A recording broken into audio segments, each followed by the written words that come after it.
Welcome back, everyone, for another deep dive. This time we're virtually touring a finished Laneway house in Vancouver. Oh, cool. Yeah, we found this really awesome YouTube walkthrough Oh, very nice. that we're going to be using as our guide today.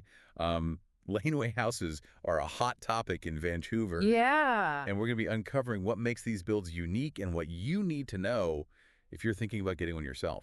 I think this is a great episode idea because this is a really good way to actually visualize how these homes are built, you know? Right. Yeah. All those creative solutions people come up with, especially in a city like Vancouver. For sure. And for those who might not know, a laneway house is basically a smaller, self-contained dwelling built on the same lot.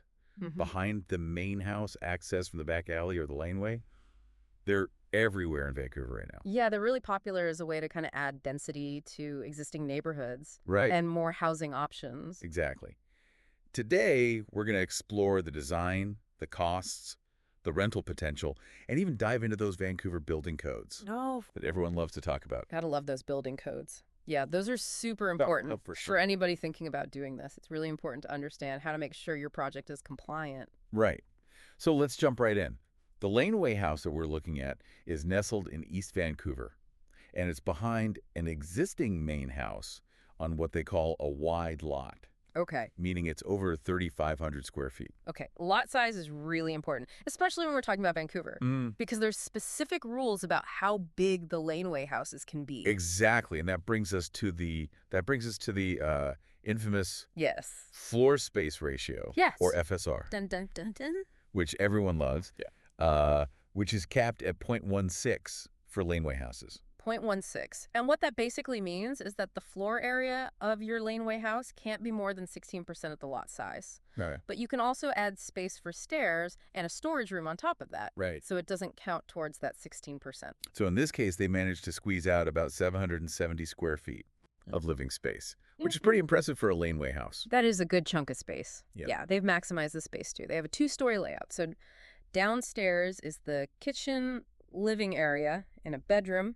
And then upstairs, you have a smaller bedroom and a bathroom. I can already picture myself living there. Yeah. And a little fun fact that I learned, an outdoor parking spot is mandatory for laneway houses in Vancouver. Oh, interesting. Well, it makes a lot of sense, though, especially considering how limited street parking can be Right. in a lot of the neighborhoods. For sure. So let's step outside now and admire the exterior. They've gone with natural limestone Ooh. for the exterior, which gives it a very sophisticated look. What are your thoughts? I mean, limestone is a beautiful, beautiful material, but I'm curious to know how much that impacted their budget. Yeah. Because that can be more expensive than other options. It also needs special care, you know, Right. for waterproofing, protection, all that jazz. So, yeah, definitely something to think about.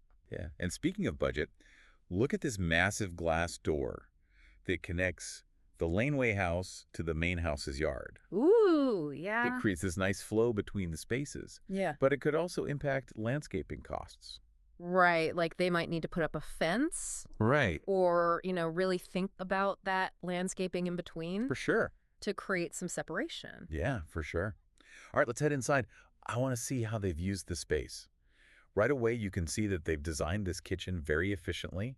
They fit in a high-end range hood, Nice. an induction cooktop, a full oven, and even a microwave. They really maximize the space. Like it's all about maximizing the functionality in a small space. So it's cool to see that they were able to fit all that in. Yeah, and check out this tiny bathroom Oh, yeah. on the ground floor. Talk about making the most of every square inch. Small but functional, as they say. Now, here's something I found interesting.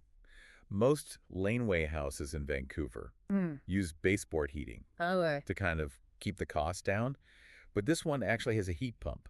What are your thoughts on that? I think that's a very smart decision, especially, you know, nowadays with those Vancouver summers getting hotter and hotter. Yeah. You know, a heat pump can provide cooling as well as heating. So Yeah. it's definitely, you know, it's great to see that people are thinking about those things when designing these homes. For sure. Moving right along, we have the laundry area with a stacked washer and dryer. Can't beat the convenience. Can't beat that. Then we head upstairs to the second bathroom, which is, again, small but well designed. Yeah, looks like they've done a great job of creating a really comfortable and functional space, Yeah. even though it's, you know, a smaller square footage. For sure. Oh, and before I forget, Okay. the second floor bedroom fits a queen-size bed comfortably. Wow. Okay, good to know. So you don't have to compromise on sleeping space. Right. But now we're coming up to what I think is one of the coolest features Oh, I'm intrigued. Tell me more. of this laneway house. So they've incorporated some really unique design elements that I think elevate the space. Mm-hmm. First up, we have this door on the second floor that mimics a French balcony. I love that. It's such a clever way to bring the outdoors in It is. without actually having a balcony. Yeah, and you still get that natural light flooding into the room, so Exactly. I love it. And speaking of light, you'll notice they have a ton of windows and skylights on the second floor, Ooh. which makes it super bright and airy. Natural light does wonders for a space. It does. Makes it feel bigger and more inviting, for sure. Yeah. And to top it all off, they have a rooftop patio accessible from the second floor. Whoa, that's like a hidden gem. I know, right? Imagine like relaxing up there Yeah. with a cup of coffee, Yeah. enjoying the views Amazing. of the main house and that beautiful loquat tree Oh, wow. in the backyard. It's like your own oasis right in the city. That's fantastic. Okay, we've seen the final product now. Let's get into the nitty-gritty of actually building a laneway house in Vancouver. Our listeners are dying to know about these rules and regulations. Yes, this is crucial because there are so many factors to consider before you can even start, sketching out those plans. So for starters, we know the 0.16 FSR plus the allowances for storage and stairs.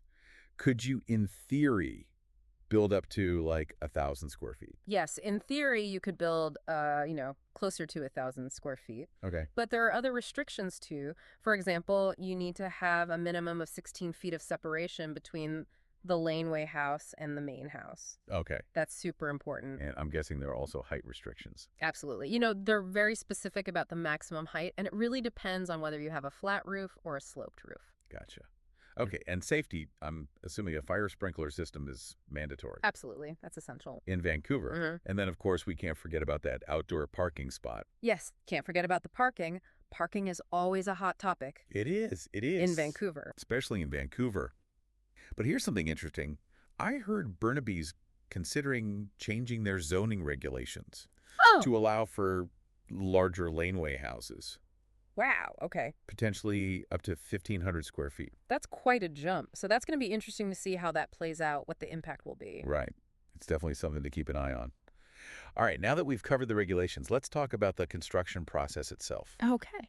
I know a lot of people are curious about how long it takes to build these things and, of course, how much it's going to cost. Those are the million-dollar questions. So from what I understand, getting the permits for a laneway house is similar to the process for a new house, but it might be a little bit faster. Okay. And in this case, it took them 5 months to get the permits. 5 months? That's not bad, considering the complexity No, it's not bad at all. of these projects. And for a standard 33-foot wide lot, the estimated construction cost is around $350,000.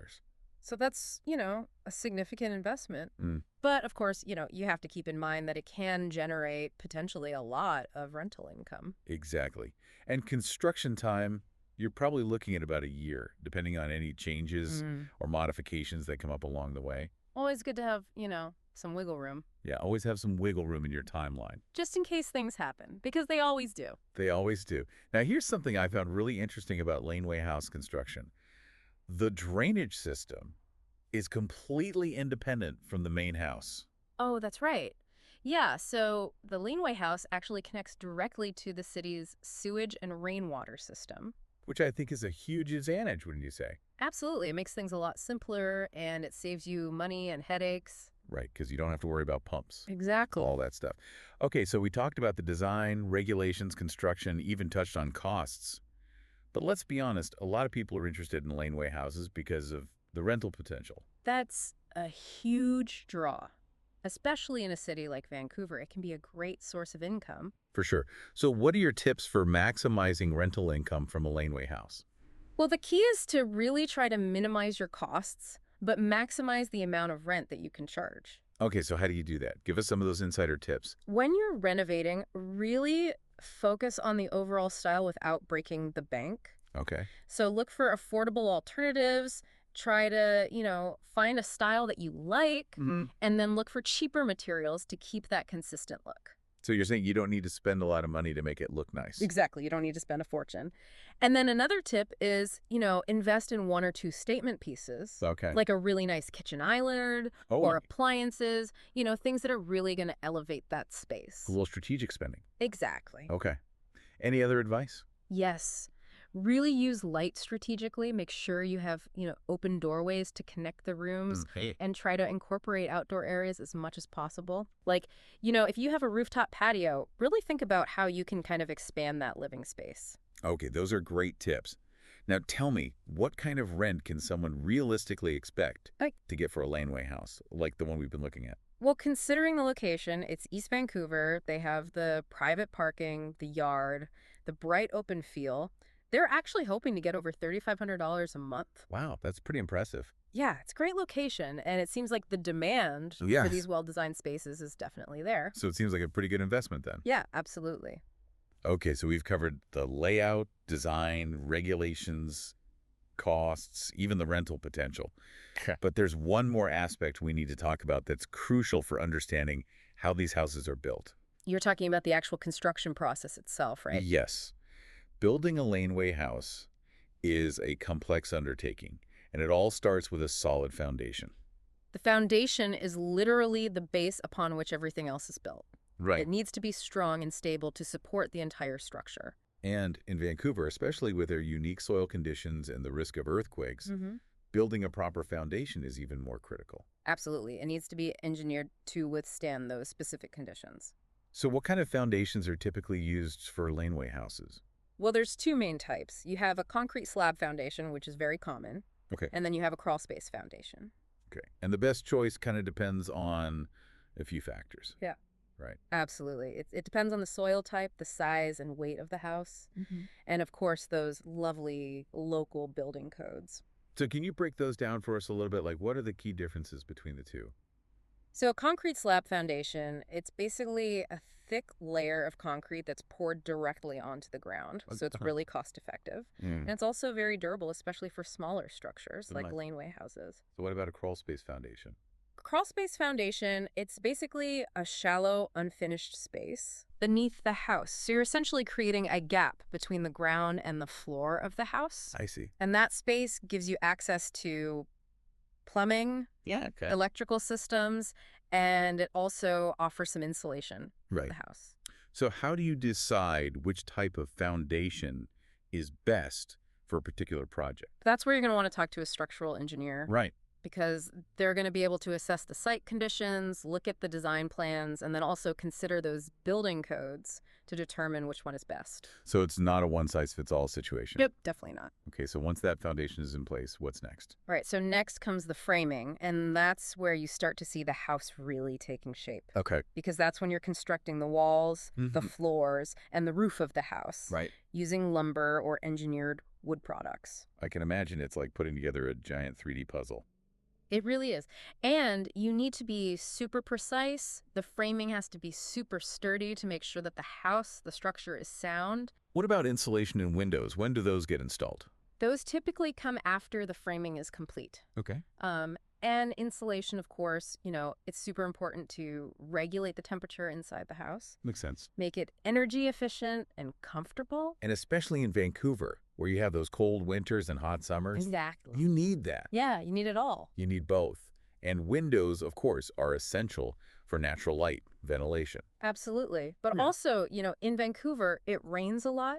So you need to make sure those windows are installed properly to prevent any leaks or moisture damage. So it's not just about slapping them in there. You got to make sure they're sealed up. You got to make sure they're done right. Okay. So after the insulation and the windows are in, what's next? All right. So next up, we have the exterior finishing. Okay. And that's where you're installing siding, roofing, any other exterior features like decks or patios. This is where it really starts to look like a home. This is where the curb appeal comes in. Yeah. Make it look nice, make it blend into the neighborhood. You're right. It really develops its own personality at this point. Yeah.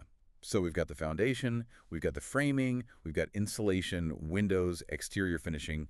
what is the final stage? The final stage is the interior finishing. Oh, the exciting part. Yes, this is where all the fun details come in. Yeah. You got your drywall, your paint, flooring, cabinets, fixtures, everything that really makes it feel like a home. So transforming that space from a structure into a living area. Exactly. Okay, so let's just recap that construction process to make sure we're all on the same page. We start with the foundation, then we do the framing, then we have insulation and windows, then exterior finishing, and finally the interior finishing. Yes, it's a complex process. It is a lot. But the end result is, a beautiful and functional laneway house. It is. Speaking of the end result, let's circle back to the financial aspects. We know that the estimated construction cost is around $350,000, but are there other expenses to consider? Yes, always. I mean, you got to think about the design fees, permit fees, utility connection fees. It's a lot. It adds up. It all adds up. It's easy to forget about those extra costs. And then what about financing? How do people typically finance a laneway house project? Some people use their savings, some people tap into their home equity. Okay. Other people take out a construction loan, Right. which is specifically designed for these kinds of new building projects. So there are different avenues to explore. But let's talk about that return on investment, because we know the estimated rental income for this laneway house is over $3,500 a month. It is. Which is pretty attractive. But you can't just look at the potential income, right? Right. You also have to consider the expenses that come with owning a rental property. Like what, for example? Fill us in. You've got property taxes, Right. You have insurance, you have utilities, you have maintenance costs, and if you're using a property management company, Right. you'll also need to factor in those fees as well. So it's not just about collecting rent. There are other costs to consider. Exactly. You got to be realistic about it. For sure. Now, shifting gears a little bit, I want to touch on the environmental impact of laneway houses. Okay. I think a lot of people assume that any new construction is bad for the environment. Yeah. But that's not always the case. No, and laneway houses can actually be quite eco-friendly. Really? How so? Well, for starters, they have a much smaller footprint than a traditional single-family home, so less land is being developed. Okay. And because they're often built in already established neighborhoods, it reduces the need for urban sprawl, which can really negatively impact natural habitats. So, Right. It's more land efficient. Okay, so the more land efficient. What about energy efficiency? Laneway houses can be designed with energy efficiency in mind. Okay. You can add solar panels, you can put in high-efficiency windows, you can add more insulation to reduce energy consumption. So there was much more sustainable option. Yeah, exactly. It's a much more sustainable solution to kind of help with the housing crisis. Yeah, so not only are they a viable housing solution, but they're also a more sustainable one. That's right. Okay, so we've talked about the construction process, the financials, and the environmental benefits. But let's not forget about the social impact of laneway houses. Yeah, that's a super important aspect because laneway houses can actually contribute to more diverse and vibrant neighborhoods. Okay, how so? Well, they can provide more affordable housing options for different people. Right. Young professionals, seniors, families who are maybe getting priced out of the traditional housing market. And because they're typically in these established neighborhoods, they can also help foster a greater sense of community. So it's not just about building more units, it's about creating a more connected community. It's about building communities, not just houses. Right. And you can even encourage that interaction between the residents of the main house and the laneway house. Absolutely. To kind of solidify those bonds. Yeah, it's all about creating those connections. Okay, so since we've been talking about Vancouver this whole time, I think it's important to mention that the regulations surrounding laneway houses can vary quite a bit depending on the city. Yeah, for sure. Vancouver has been great, really embracing laneway houses. But other cities might have different rules or even outright restrictions. So it's always best to do your research before you even consider a laneway house project. Absolutely. And, if you are facing any hurdles, there are lots of advocacy groups and organizations that can provide support and help you kind of navigate those tricky waters. Okay, that's good to know. I've been thinking as we're having this discussion, what does the growing popularity of laneway houses say about, the way we think about housing these days? I think it reflects a growing desire for more flexible and adaptable housing options, Right. you know? Because a laneway house can be used for so many different things. It Yeah. can provide additional living space for a growing family. Hmm. It can be used as a rental unit. Right. You can even use it as a home office or a studio. So many different possibilities. So many possibilities. It's not just a one-size-fits-all solution. Right. It really can adapt to different needs and Mhm. lifestyles. And I think, especially now, you know, Mhm. with people looking for more work-life balance, For sure. flexibility, it's definitely a really appealing option. Okay, we've covered a lot of ground, from the construction process to, this kind of bigger picture thinking about how laneway houses fit into housing in general. Mm-hmm. But let's wrap things up Okay. by addressing the elephant in the room, The big one. which is the cost. We've mentioned that the estimated construction cost is about $350,000, Right. but is it worth it? Like, is building a laneway house truly worth the investment? Well, like most things in life, it depends. Okay, it depends on what. What are the key factors to consider? So first and foremost, you need to look at your own personal financial situation. Can you realistically afford to build this thing? Okay. Do you have a plan for financing? Okay, so the practical considerations. Yes. What about, in the bigger picture? Think about your long-term goals. Are you Oh. going to live in it yourself? Are you going to rent it out for income? And if you are planning to rent it out, you've got to factor in that potential rental income Yes. against the expenses that we talked about earlier. Exactly. You got to know what you're getting into Right. financially. All right, so financial considerations are, they're number one. Yeah. But what are some other factors that people should be taking into account? Well, the location, Okay. location. Okay. Is there a demand for rentals in your area? Okay. What are the amenities like? Mhm. You know, are there services nearby? Right. Are there things that people would actually want to live near? Exactly. And of course, we got to think about the regulations. Yes. We've been talking about Vancouver, but Every city is different. every city is different. So, are laneway houses even permitted in your municipality? Right. And what are those zoning regulations like? So it's not just about the cost of construction. It's about looking at the bigger picture. Yeah, it's a big decision It is a big decision. to build a laneway house, and it's a significant investment, both financially and emotionally. Mm-hmm. So, it's important to do your research, Right. weigh those pros and cons carefully Yeah, and know what you're getting into. before jumping in. All right, so we've covered a lot of ground here today. We have. From, the actual nuts and bolts of construction Mm-hmm. to, the financial side of things. Yeah. Environmental benefits, social impact, regulations. But ultimately, the decision of whether or not to build a laneway house is a personal one. It is. It really is. It's a decision that should be made based on your own personal circumstances, Mhm. your financial situation, your goals. Your goals, your values, Yeah. it all ties in. Well said. Like we've reached the end of our laneway house journey. It's been quite the journey. It has been a journey. But before we go, I want to leave our listeners with a final thought. Okay. This whole popularity of laneway houses, Mm-hmm. it's really a testament to how our needs and desires for housing are changing. That's true. It's this unique blend of affordability, flexibility, and sustainability Yeah. that I think is resonating with people across different demographics and different. It's an exciting trend to watch, for sure. Yeah, for sure.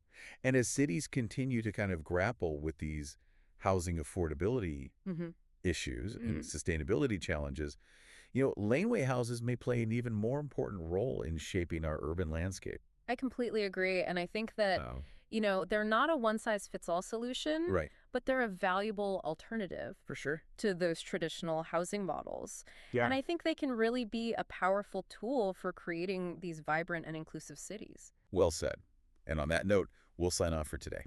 Thanks for joining us on this deep dive into laneway houses. Yeah, thanks for listening, everyone. Until next time, keep exploring, keep learning, Yes. and keep those curious minds engaged. Absolutely. All right, we'll see you guys next time. See you later. It really shows how, versatile they are and how they can fit into different needs. Exactly. And watching that video really made me realize just how much detail goes into every aspect of the construction process. Oh, yeah. Let's zoom in on a few key stages, starting with the foundation. The foundation. Okay, so a good foundation is super important Right. for any structure, but especially for a laneway house in Vancouver. Right, with the soil conditions Exactly. and the seismic activity. You need Yeah. something that can withstand those conditions. So what are the main types of foundations used for these builds? So typically you'll see either a concrete slab foundation or a crawl space foundation. Okay. Both have their advantages. Okay. And the best choice really depends on the specifics. Okay, can you walk us through those a bit? Sure. So a concrete slab foundation is basically a thick layer of concrete that's poured directly onto the ground. Okay. It's a very common choice for laneway houses because it's super cost-effective and it's really, really durable. So it's like a solid base for the whole house. Exactly. Now, a crawl space foundation is a little bit different. Okay. It involves creating a shallow, unfinished space underneath the house. So there's like a gap between the ground and the floor of the house. And that space actually serves a few purposes. Okay. It allows access to plumbing, electrical systems, and it can also offer some insulation for the house. Okay, so how do you know which one's the right fit? You know, that's where a structural engineer comes in. Okay. They'll assess the site, they'll look at the design plans, and they'll look at the building codes to determine which is best. So it's not a one-size-fits-all situation? No, every project is unique. Okay, so once the foundation's in place, what's next? All right, so after the foundation comes the framing. Ah, framing. This is where it starts to look like a house. Yes, exactly. It starts to really take shape. Right. So this is where you build the skeleton of the house. Okay. Using lumber or engineered wood products to construct the walls, the floors, the roof. It's got to be like putting together a giant 3D puzzle. It really is. And it has to be super precise to make sure that the structure is sound. Right, because everything relies on that. Everything relies on that. Okay, so then what about insulation and windows? When do those come in? So those typically come after the framing is complete. Okay. Insulation is super important for regulating temperature and making the house more energy efficient. Especially in Vancouver, we've got those cold winters, hot summers. Exactly. You need it all. We need it all. And windows, of course, you know, natural light, ventilation. Yeah. But they also need to be installed properly, especially in a rainy climate. To avoid those leaks. Yes, exactly. Got to prevent leaks and moisture damage. So it's not just about slapping them in there. No, they have to be done right. They got to be sealed up. Exactly. Okay, so after the insulation and windows, what's next? Next comes the exterior finishing. Okay, so this is where you add the siding, roofing. Yes, all the curb appeal. The decks. Exactly. The patios. It starts to blend into the neighborhood, develop its own personality. It really comes together. Yes. Okay, and finally, the last stage is the interior finishing. Yes, this is where it gets exciting. Yeah. This is where you do drywall, paint, flooring. All the finishing touches. Cabinets, fixtures, everything that makes it a home. Right, so we've gone from a structure to a living space now. Exactly. So to recap that process one more time. Okay. We start with the foundation, then we do framing, then insulation and windows, then exterior finishing, and finally, interior finishing. That's it. It's a journey, but it is a journey. a rewarding one. It is, and it requires a lot of different people. Yes. Many skilled professionals. Okay, so speaking of teams, let's talk about the financial side of things. All right, let's talk money. We know the estimated construction cost is around $350,000. Right. But what other costs should our listeners be aware of? Don't forget about design fees. Okay. Permit fees. Right. Utility connection fees. Those are easy to forget about. They add up quickly. They do. So factor those in. So then how do people finance a laneway house project? So some people use their savings. Okay. Some tap into home equity, and some people take out a construction loan. Okay. Specifically for new builds. So there are options out there, but it's important to have a plan. Absolutely. You need a plan. And then thinking about your return on investment. Yes. We talked about this laneway house potentially renting for over $3,500 a month. That's a good chunk of change. It is. That's pretty attractive. But you can't just focus on the income. Right. You got to think about the expenses of owning a rental. Okay, so for example, like what kinds of expenses? You're going to have property taxes. Okay. You're going to have insurance. You'll have utilities. Right. You'll have maintenance costs. And if you use a property manager, you got to factor in those fees too. So it's important to be realistic. Yes. About the costs. Absolutely. As well as the potential income. Know the numbers. Know your numbers. Exactly. Okay, so I want to shift gears a little bit. Okay. And talk about the environmental impact of laneway houses. Yeah. You know, I think there's this assumption that any new construction is bad for the environment. Yeah, I think people jump to that conclusion. But that's not always the case. Not always the case. Especially when we're talking about laneway houses. They can actually be quite eco-friendly. Oh, really? Yeah, especially compared to traditional single-family homes. Okay, so how so? Well, they have a much smaller footprint Okay. than a traditional home, so less land development. Right. And they're often built in established neighborhoods, so you're reducing urban sprawl, which is really bad. Which can have a negative impact on natural habitats. Exactly, you're protecting those areas. So they're using land more efficiently. More efficient, yes. Okay, what about energy efficiency? You can design them with energy efficiency in mind. Okay. Solar panels, high-efficiency windows, Right. extra insulation, it all helps. So it's a more sustainable housing solution. Much more sustainable, yes. Okay, so we talked about construction, the financials, the environmental benefits. Right. But what about the social impact of these houses? Social impact's huge. They can actually help create more diverse and vibrant neighborhoods. How so? They provide more affordable options Okay. for a wider range of people. You've Right. got young professionals, you've got seniors, Right. you've got families who might be priced out of the market. Right, so it's opening up possibilities Exactly. for those who, might not Who might not otherwise be able to. afford to live in these areas. Yeah, exactly. Okay, and then because they're in these established neighborhoods, Yes. they can contribute to a greater sense of community. It's about building communities, not just houses. Right. And you can encourage interaction between the residents of the main house and the laneway house. That's a good point, yeah. Create those connections. Is building those relationships. Exactly. Okay, so we've been talking about Vancouver this whole time. Right. I think it's important to mention that regulations can vary quite a bit from city to city. Oh, absolutely. Vancouver's been very proactive in embracing laneway houses. They've been great. But other cities might have different rules. Different rules. Or even restrictions. Or they might not even be allowed. So it's important to do your research. Always do your research. Before you even consider a laneway house. Exactly. And are there resources for people who might be facing hurdles? Like what if there are a lot of restrictions in their city?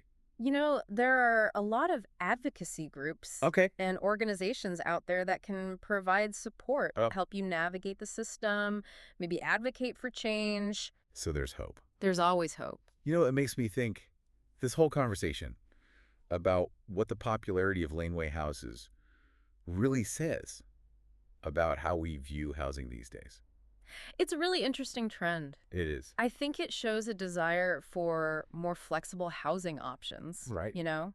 Because a laneway house can be so many things. Right. It can be that extra space for a growing family. Yeah. It can be a rental unit. A home office. A home office, a studio. The possibilities are endless. Endless possibilities, exactly. And it can be adapted to different needs. Different needs, different lifestyles. Different lifestyles. Exactly. And especially now, where people are looking for that work-life balance. Yeah, they want to be able to have their space. Exactly. Okay, so we've covered a lot of ground. From construction to kind of this bigger picture of housing. The big picture. And how it's all changing. It is changing. Let's wrap things up by talking about cost one more time. All right, the big question. We've mentioned that the cost is around $350,000. Right. But is it worth it? That is the question, isn't it? Like, is it worth the investment?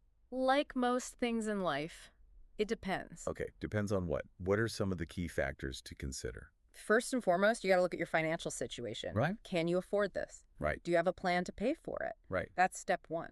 So the practical considerations. The practicalities. But what about more big picture thinking? You got to think about your long-term goals. Okay. Are you going to live in it? Right. Are you going to rent it out? And if you're going to rent it out, you've got to think about how that income measures up against the expenses exactly that we talked about. Know your number. Know your number. Make sure it makes sense for you. So financial considerations are really important. Super important. What else should people be thinking about? Think about the location. Okay. The neighborhood. Yeah. Is there a demand for rentals in your area? What are the amenities like? Yeah. Would people want to live there? Would people want to live there? Is it close to things that they need? Exactly. And that we can't forget the regulations. Oh, the regulations, yeah. They're different everywhere. Every city is different, so make sure. Do your research. Do your research. So it's not just about the cost. No, it's the whole picture. It's about the whole picture. Exactly. Okay, so we've explored construction, we've explored financials, environmental benefits, the social impact, the regulations. It's a lot. But ultimately, the decision of whether to build or not is a personal one. It really is. It should be based on your circumstances, your finances. Your goals. Your goals, your values. It's a big decision. It's a big one. Well said. Thank you.